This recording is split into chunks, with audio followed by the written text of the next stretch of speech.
Nous sommes ici, encore cette semaine, et nous arriverons au point de l'équinoxe d'automne. Tous les 2 mois, Mercure passe dans sa position la plus décalée du Soleil. C'est là que vous avez les meilleures chances d'apercevoir cette petite planète proche du Soleil, car la plupart du temps, elle est cachée dans son rayonnement.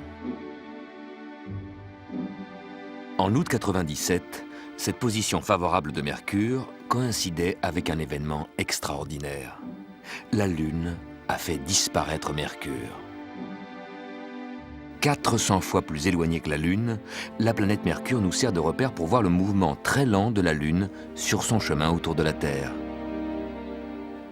On peut observer comment le mince croissant de Lune semble s'approcher de plus en plus de Mercure. Et tout d'un coup, avant que le croissant ne les rejoigne, Mercure disparaît, comme effacé du ciel. La planète a été cachée par la partie non éclairée de la Lune. En se glissant devant la planète, la Lune nous révèle son mouvement. Au bout d'1 heure, Mercure émerge à droite du croissant. Mais à ce moment-là, Lune et Mercure sont déjà passés sous l'horizon. L'occultation aura pu être observée de la moitié ouest de l'Europe, à l'ouest d'une ligne Londres-Paris-Barcelone.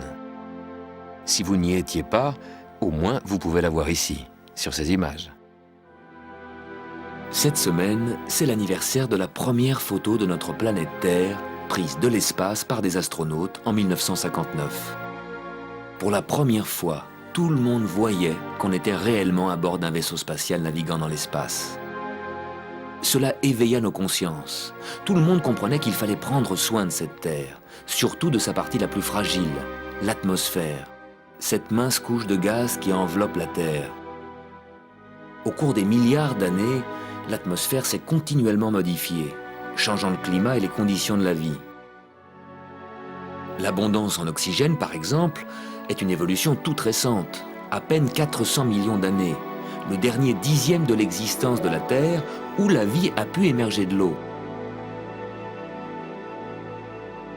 Sur une durée beaucoup plus modeste de 40 ans, nous nous préoccupons actuellement de l'augmentation du gaz carbonique causée par l'activité humaine. Le gaz carbonique contenu dans l'atmosphère empêche la chaleur accumulée par la Terre de s'échapper dans l'espace. Cet effet de serre est essentiel à notre survie car il stabilise le climat. Mais trop de gaz carbonique dans l'atmosphère peut renforcer l'effet de serre et réchauffer excessivement l'atmosphère. C'est en évitant cette pollution que nous prendrons le meilleur soin de l'atmosphère, qui nous donne la vie. Cette photo nous a montré pour la première fois que la Terre ressemble effectivement aux représentations des atlas. La grille de méridiens et de parallèles sert à situer chaque endroit sur la Terre. New York se trouve à 41 degrés latitude nord et 74 degrés longitude ouest. Ces deux mesures, celle de la latitude et celle de la longitude, semblent être de la même famille, mais leurs points de départ sont étonnamment différents. La latitude se mesure depuis l'équateur. New York se trouve donc à 41 degrés au nord de l'équateur, une référence naturelle. Pour les longitudes, c'est une autre histoire.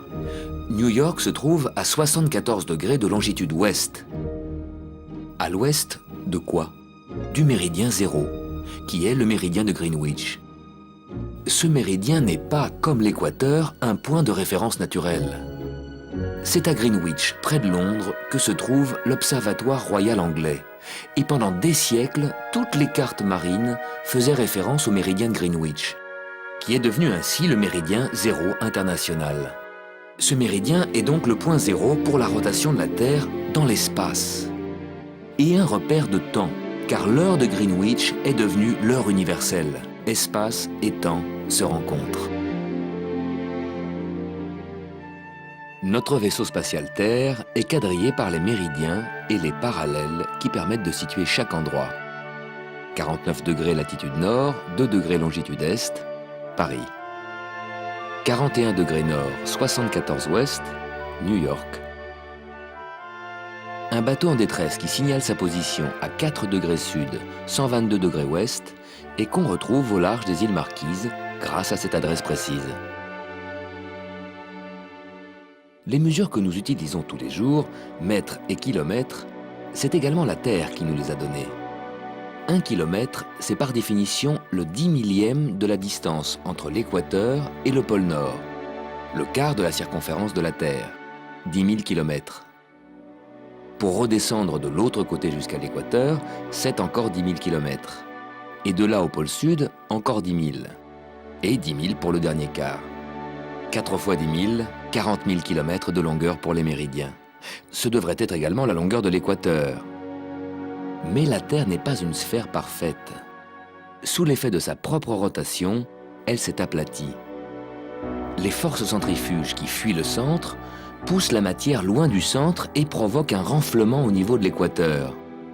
L'équateur est donc plus éloigné du centre de la Terre que les pôles, et plus long que les méridiens, 132 km de plus. À 180 degrés du méridien de Greenwich, un méridien très particulier se trace à travers l'océan Pacifique, la ligne du changement de date. Aujourd'hui, à midi pile au méridien de Greenwich, c'est vendredi partout sur la Terre. Mais à Honolulu, il est 2 heures du matin le vendredi matin. Alors qu'à Tokyo, il est 22 heures le vendredi soir. 2 heures plus tard, il est minuit à Tokyo. Fini le vendredi, on passe au samedi. Dans la tranche bleu foncé, c'est déjà le samedi.